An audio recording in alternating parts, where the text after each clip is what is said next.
Nós estamos então iniciando uma nova série. Hoje o vídeo vocês já viram antes.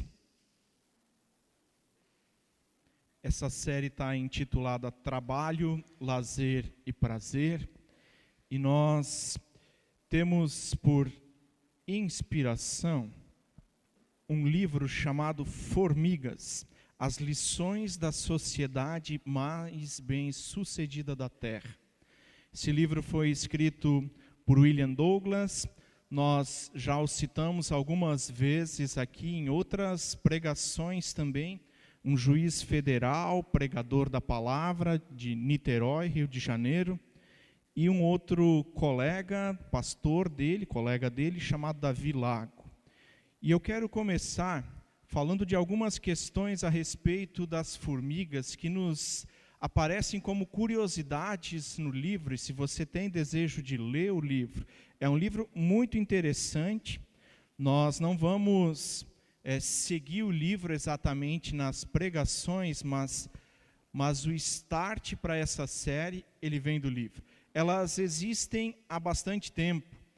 Se fala de 140 mil animais que vão se extinguindo, que já se extinguiram ou se extinguem ao longo de 1000 anos, e as formigas elas conseguem se preservar no meio disso tudo. Então tem relatos de formigas muito antes da Bíblia existir como texto escrito. Uma segunda curiosidade que aparece a respeito das formigas, nós temos animais, insetos que são regionalizados. Aparecem na América do Sul, mas não existem na América do Norte. Existem na América e não existem na Ásia. As formigas existem nos 5 continentes, em altitudes muito elevadas, em depressões, em lugares áridos, em lugares onde há abundância de alimento, comida, água. Formigas estão em todos os lugares. E provavelmente a gente já experimentou isso na nossa casa também. Por mais que a gente cuide, elas estão lá. Às vezes a gente também não percebe elas, né? Estima-se que 1/5 da biomassa do planeta Terra seja composto por formigas. Se juntasse todas as formigas que existem no planeta Terra hoje, elas teriam um peso maior do que todos nós seres humanos juntos. Dá para pensar, eu não vou dizer quantas formigas são necessárias para o meu peso, seria indelicado. Mas você pode calcular o seu peso em formigas. Uma quarta coisa. Somam como 10 quatrilhões, um 10 seguido de 15 zeros. Isso é a estimativa de formigas que existem no planeta Terra. E um último dado. Existem 15.738 espécies catalogadas de formigas. Provavelmente não vão ser todas essas que vão passar na sua casa, todas essas espécies. Mas os biólogos estimam que sejam até 25 mil as espécies de formigas. Mas isso são só dados, só curiosidades a respeito das formigas, a título inclusive de introdução para o nosso assunto. Nós não queremos falar exclusivamente de formigas, e hoje à noite o tema especificamente é trabalhando e vivendo. As formigas, elas nos ajudam como pano de fundo para a gente entender um pouco essa questão que vai perpassar toda a série então que nós estamos propondo.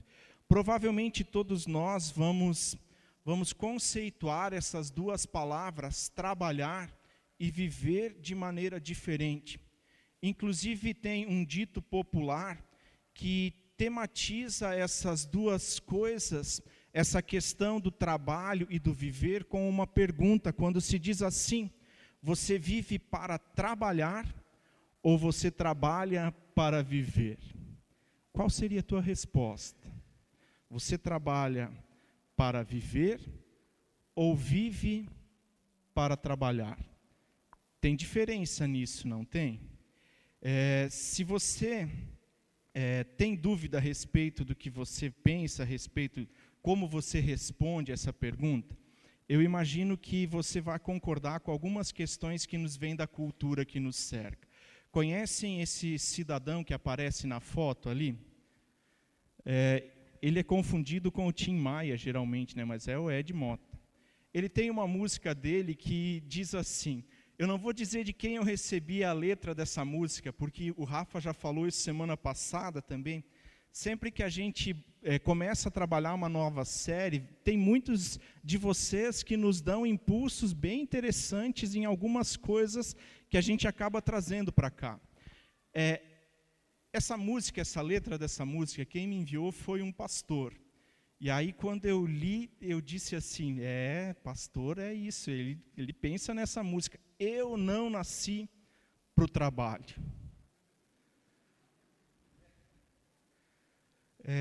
Não é verdade. Eu sei que muitos de vocês sabem da nossa rotina aqui, talvez não todos, mas o nosso trabalho na Igreja Luterana, nós trabalhamos de tempo integral, na comunidade, e é bastante puxado. Ed Mota diz assim na música dele, eu não nasci para o trabalho, eu não nasci para sofrer, eu percebi que a vida é muito mais que vencer. Parece que tem alguns aspectos da sociedade e da cultura do nosso tempo, e a música ela é também bem antiga já, que começam a questionar essa história de que nós precisamos trabalhar para viver. Tem alguma coisa que está diferente nessa história, e nós vamos perceber isso de uma maneira também diferente a partir da geração. A questão das gerações, ela vai aparecer ainda em outra pregação dentro dessa série, mas para a gente ter um consenso mínimo nisso, se fala hoje de pelo menos 4 gerações. A geração dos veteranos, que são esses nascidos entre o ano de 1922 e 1945, entre as 2 guerras mundiais. É uma geração educada para valorizar o trabalho, obedecer hierarquias, não comprar nada que não possa pagar à vista. Afinal, nunca se sabe o dia de amanhã. Conhecem alguém assim? A segunda geração, ela é tipificada como a geração dos boomers. São agora aqueles nascidos entre 45 e 65. Desses se diz que é uma geração sedenta por ascensão profissional, fiel às organizações e crentes no poder de mudar o mundo. Eles entram numa empresa e o objetivo deles é chegar ao patamar mais alto possível. Eles não veem problema em ter apenas um registro na carteira profissional, de terem trabalhado apenas em uma empresa e até se orgulham disso. Uma terceira geração é a geração X, mais apática politicamente, eles não apostam que eles podem mudar o mundo, eles refletem a desilusão da geração anterior, dos seus pais que lutaram, que tentaram, mas que não produziram muita coisa diferente. Ela busca um equilíbrio entre a vida profissional e pessoal e já não dá tanta importância para a formalidade no ambiente de trabalho, mantendo a fidelidade aos seus ideais pessoais, aquilo que ela almeja, não necessariamente a uma organização, a uma empresa, e eles inclusive pendem para o outro lado, achando que trabalhar 20 anos na mesma empresa, isso nem é um sinal muito bom. E a última geração que está no mercado de trabalho, a geração Y, filhos super protegidos, e acostumados a terem o que querem para compensar a ausência dos pais workaholics, exigem equilíbrio entre o profissional e o pessoal, é uma geração agitada e inquieta e sabe como nenhuma outra lidar com a tecnologia. Eles nasceram sabendo usar essas coisas que os mais velhos, eles precisam treinar, e de vez em quando ainda dá problema. Para cada uma dessas gerações, a questão e a definição de trabalho e de viver vai ser diferente. Se nós desconsiderarmos isso, nós apenas vamos ficar brigando uns com os outros, porque a nossa visão de mundo, ela talvez antagonicamente diferentes. Talvez a gente penda para extremos opostos nessa questão. Por isso, definir trabalho e responder aquela pergunta feita anteriormente, ela não é a coisa mais fácil. A geração Y e a X, eu não falei do tempo de nascimento delas, né? A geração X são esses nascidos de 65 a 77. E a geração Y são aqueles nascidos de 77 até 2000. Se nós temos então isso agora no nosso horizonte, saber que a questão de trabalho, ela pode ser diferente dependendo com quem nós falamos. Que talvez a gente aposte em ficar na mesma empresa durante toda a carreira profissional. E outros apostem, os nossos filhos, talvez, de ficar trocando de emprego de tempos em tempos. Como a gente responde a essa questão? Também já citado por nós em outro momento, Mário Sérgio Cortella, ele diz que tem uma geração no tempo presente que entende que emprego é apenas a fonte de renda e trabalho é a fonte de vida.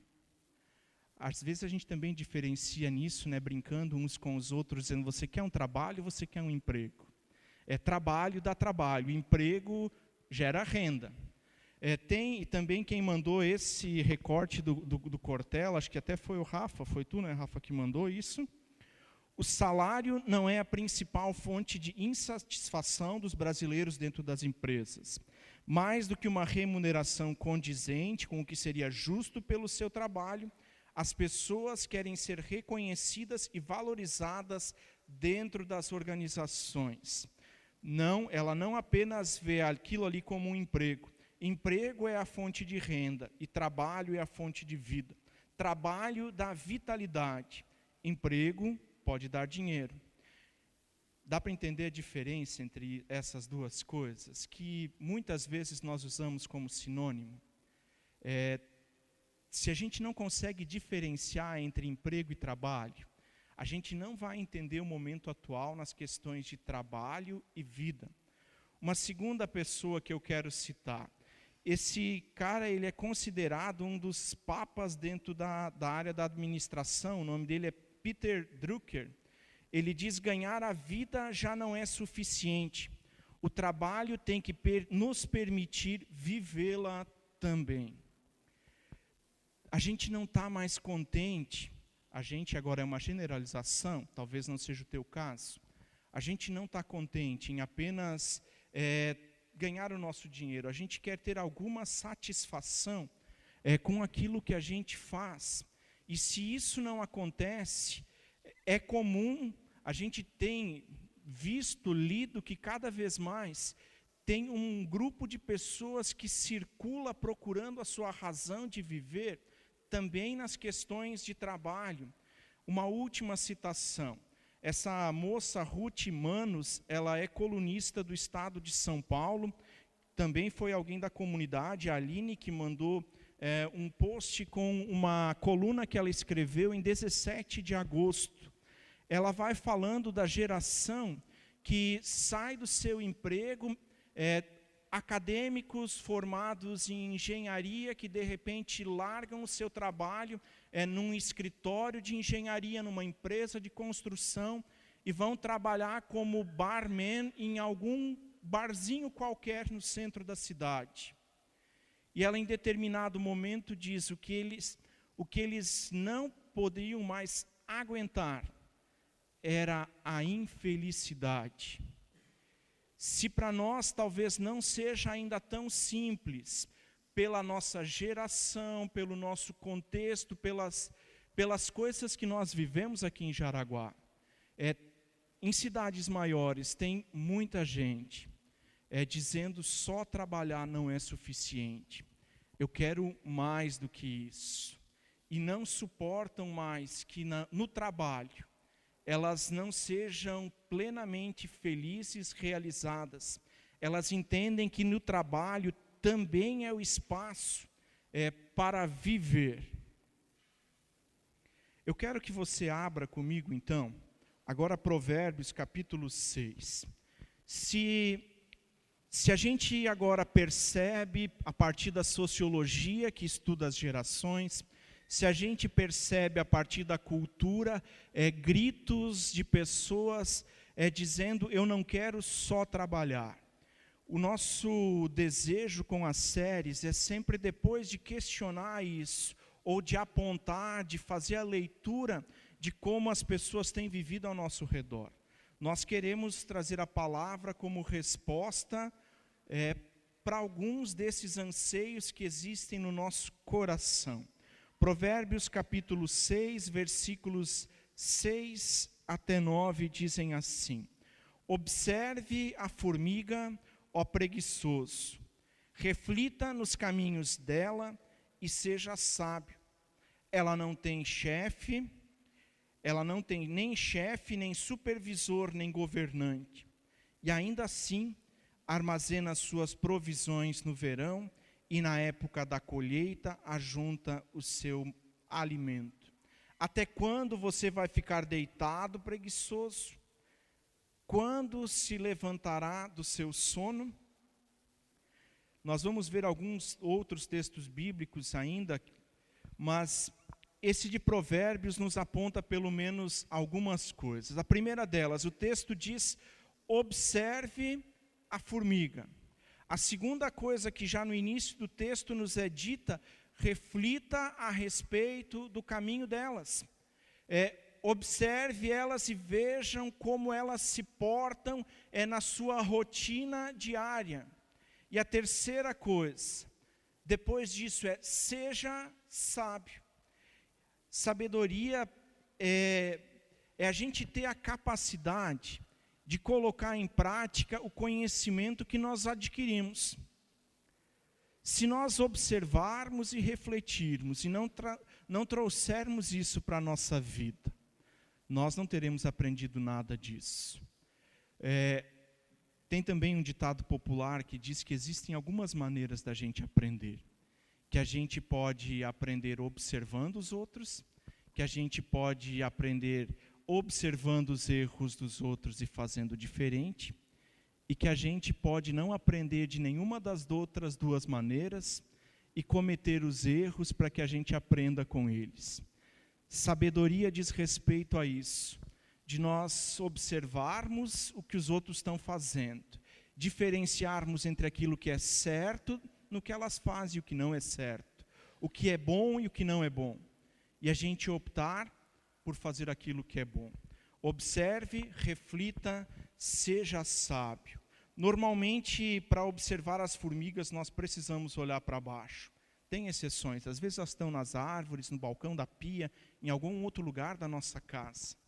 Mas observar as formigas, para mim, tem uma conotação de humildade nessa história.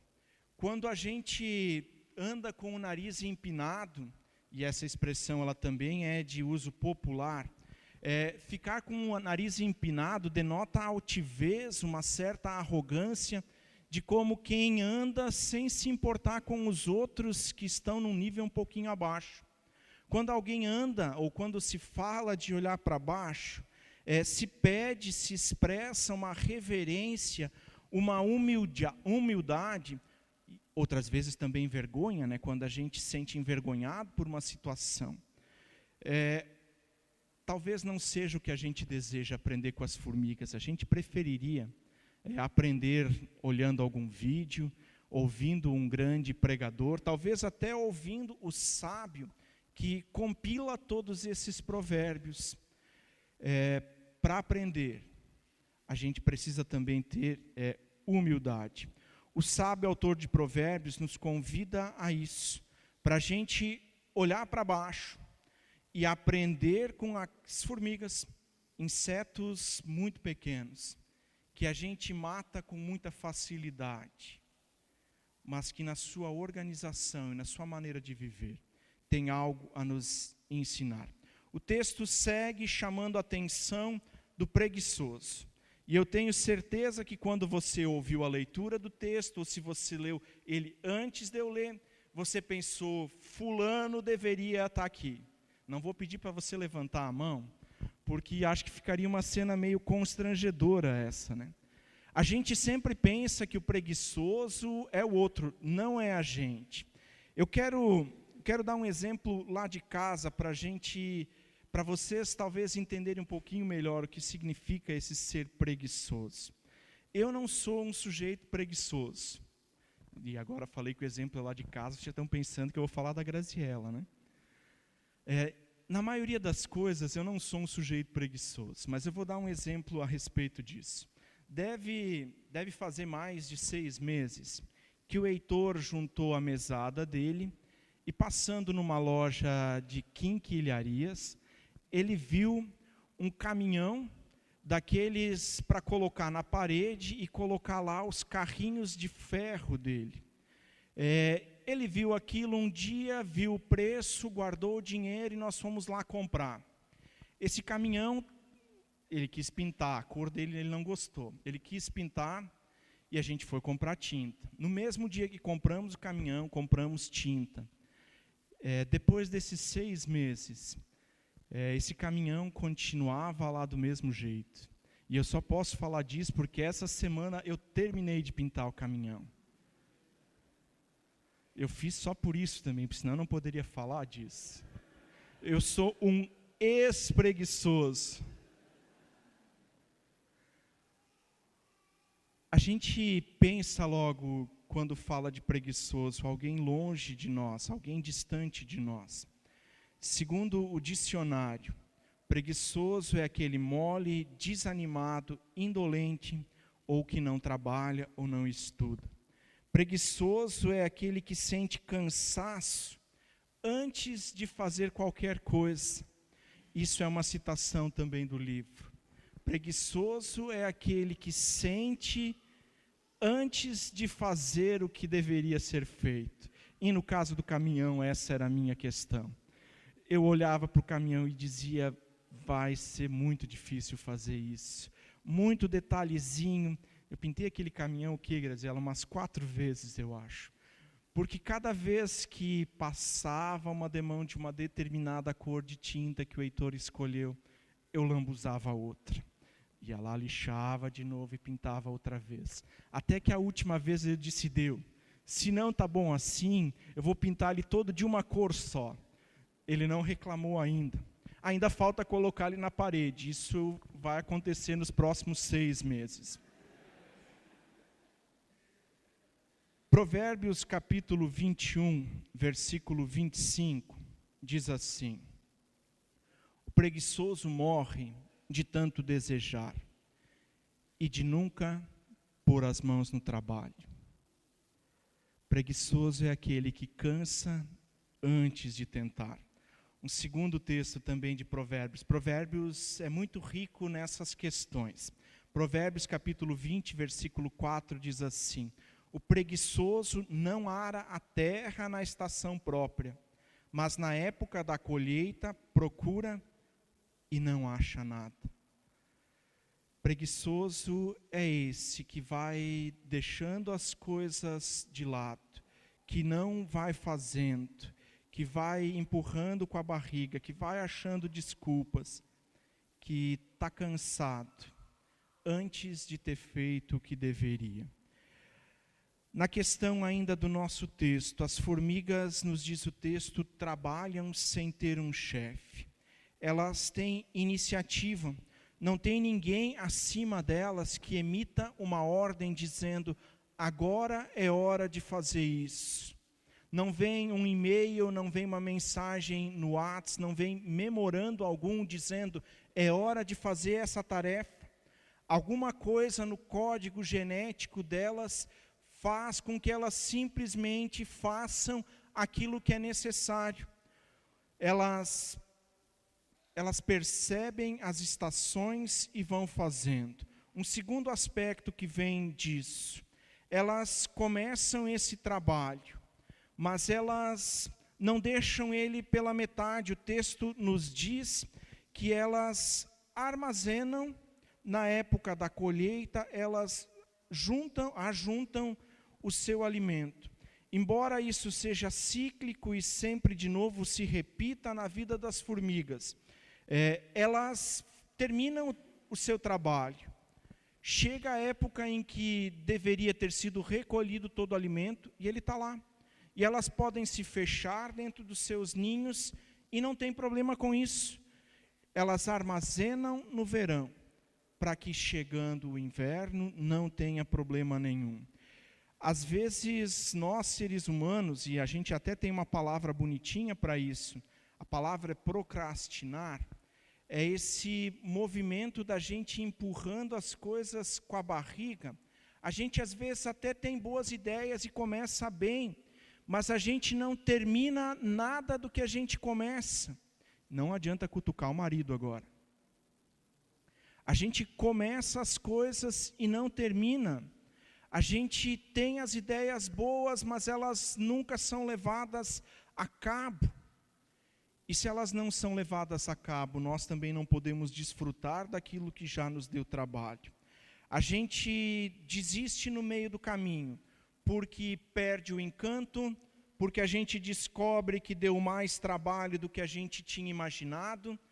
E no caso do caminhão, lixar aquelas coisinhas pequenas, com esses dedos largos. O Osmari que brinca sempre com isso, né, que mão de pastor não tem calo. Dessa vez eu tenho alguns, só por causa daquele caminhão.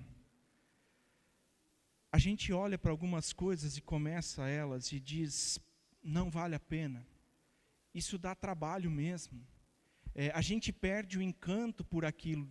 De repente, aquilo que parecia uma grande ideia, você vai empreendendo esforços nisso e aquilo não fica pronto nunca e não termina. O Rafa falou na semana passada, né, dos valentes de Davi e o que lutou com 800 soldados inimigos, guerreiros inimigos. E às vezes a gente se sente assim mesmo, a gente luta tempo e tempo e tempo e não enxerga o fim dessa coisa. E a gente desiste. As formigas terminam o seu trabalho, porque se elas não terminarem o trabalho, ele vai ser perdido. Tem coisas que nós conseguimos começar e levar até um determinado ponto, e daqui a 2, 3, 5, 10 anos, retomar isso quase sem prejuízo para aquilo. Mas tem uma série de outras coisas que quando nós começamos, se nós não levarmos até o fim isso, nós perdemos tudo aquilo que já tínhamos feito. Se a formiga desistir no meio do caminho, o inverno não vai deixar de vir. E aquele esforço daqueles 15 primeiros dias não vai ser suficiente para preservar a vida. E elas não vão desfrutar disso. Elas começam, elas terminam, e por fim elas desfrutam daquilo que é resultado do seu trabalho. O inverno é esse tempo de usufruir daquilo que foi feito. Nas gerações anteriores a nós, se pensava que o ideal era trabalhar uma vida toda e depois, quando atingisse o índice previdenciário, se aposentar, para depois disso começar a viajar. Conheci algumas pessoas das nossas relações que pensavam assim: vou trabalhar 35, 40 anos, e depois disso é hora de aproveitar a vida. Separavam muito claramente trabalhar e viver. A maior parte das suas vidas, então, era tempo de trabalhar, apostando que no futuro poderiam viver.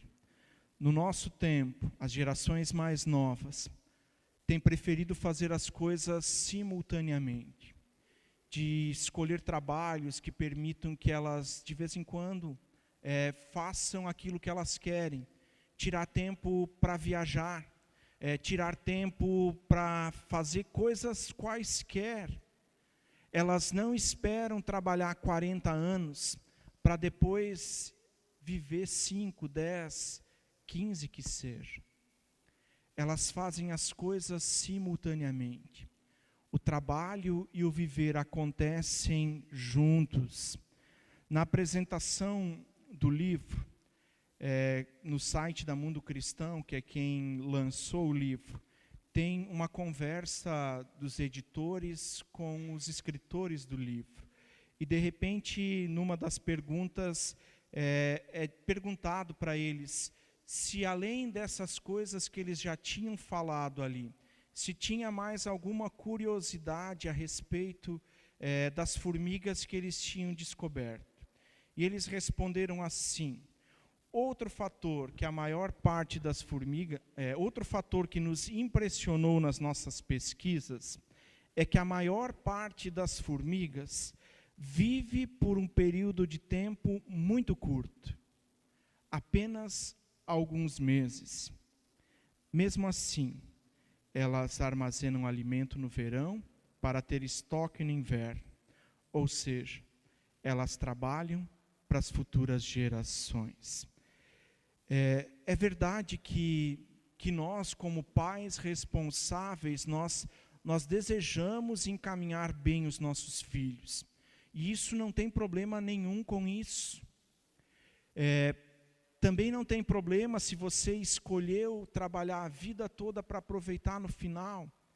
Mas também não entenda como problema se de repente os filhos ou os mais novos com que você convive têm escolhido fazer as coisas simultaneamente. Eu também não estou defendendo aqui que isso também existe.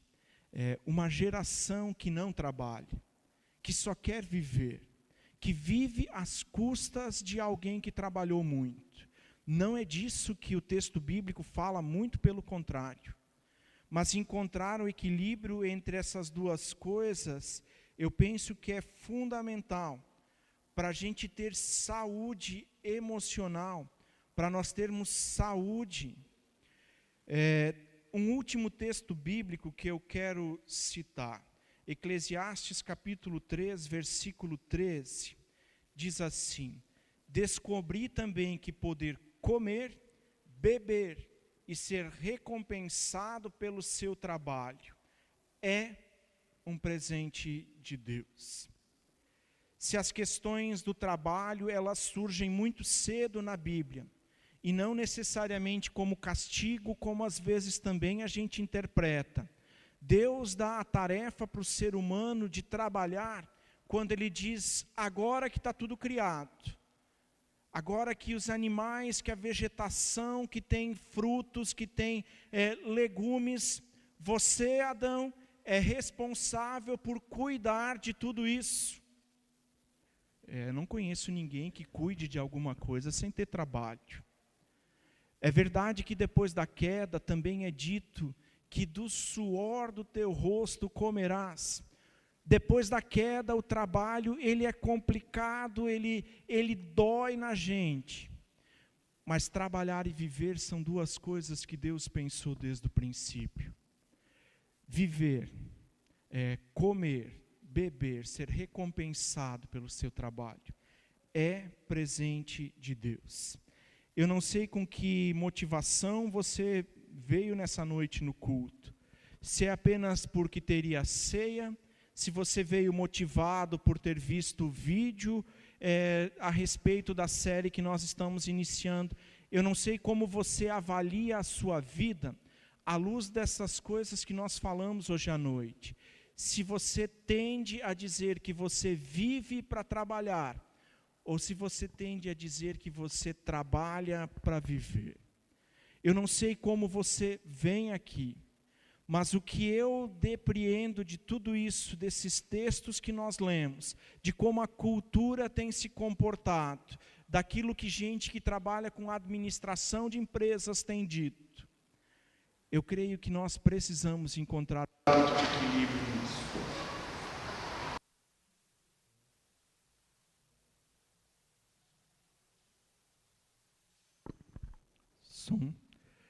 Eu creio que nós precisamos encontrar o ponto de equilíbrio nessa história. Tem uma segunda coisa que eu concluo disso.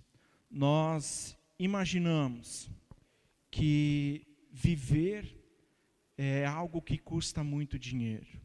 Nós vivemos uma época em que parece que lazer e prazer, ou seja, viver, está relacionado com as coisas que nós podemos comprar.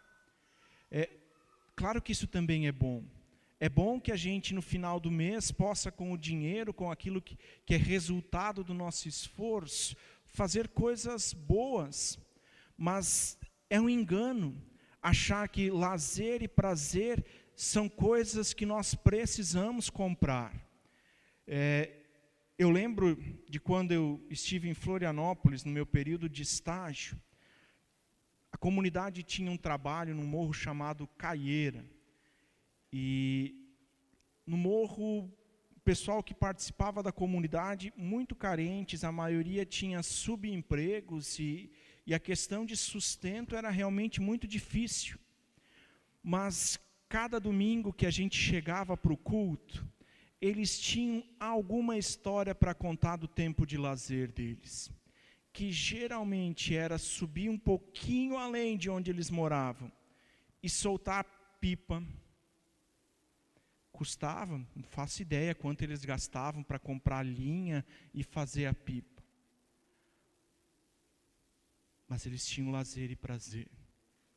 E de repente nós, com o nosso trabalho e com aquilo que a gente pode comprar, a gente reclama do que a gente deixou de fazer.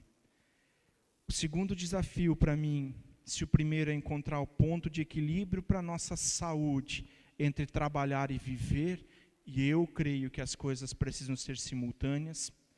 A segunda coisa é descobrir aquilo que, como lazer e prazer, nós podemos fazer sem nos onerar. Porque se nós gastamos para ter lazer e prazer, em algum momento nós vamos precisar trabalhar mais para alimentar esse ciclo vicioso. E a gente não quer trabalhar mais, mas a gente também não quer abrir mão daquele lazer. Ir no shopping, sair para ir naquele restaurante. Encontrar o equilíbrio, descobrir que lazer e prazer não necessariamente precisam custar muito dinheiro. Que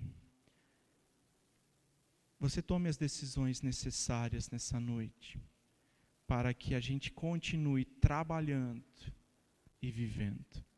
Amém?